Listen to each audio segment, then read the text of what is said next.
District Battagram تحصیل الائی بننا rest house میں ایک کلی کچہری کا انعقاد ہوا، جس میں ڈی سی بٹگرام، اے سی الائی کے علاوہ دیگر ڈپارٹمنٹس کے سربراہان کے ساتھ ساتھ سیاسی نمائندوں اور عام پبلک نے شرکت کی۔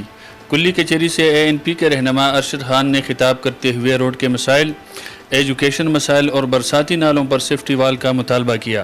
اس کے ساتھ ساتھ تحریک انقلاب کے رہنما گلظاہر خان نے پینے کے پانی کے مسائل پر بات کرتے ہوئے کہا کہ اس وقت بننا شہر میں ہم گندا پانی پینے پر مجبور ہے، بالخصوص بننا بازار میں صاف ستھرا پانی کا کوئی انتظام اس وقت موجود نہیں ہے۔ ڈی سی بٹگرام سے پرزور مطالبہ ہے کہ فی الفور صاف پانی کا انتظام کیا جائے۔ کلی کچہری سے تاجر رہنما قریش خان نے خطاب کرتے ہوئے ٹریفک مسائل پر بات کرتے ہوئے متعلقہ اداروں سے ٹریفک مسائل حل کرنے کا مطالبہ کیا۔ سماجی رہنما سلیم خان نے پولیس تھانوں کے حوالے سے بات کرتے ہوئے الائی کے جنگلات کی جو بے دریغ کٹائی ہو رہی ہے مطالبہ کیا کہ اس کو فی الفور بند کیا جائے۔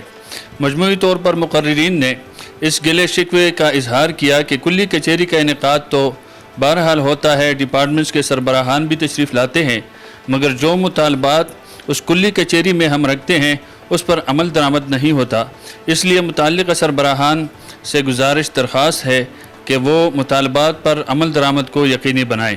الائی سے نمائندہ شمال نیوز ابٹاباد ضیاء الرحمان سواتی۔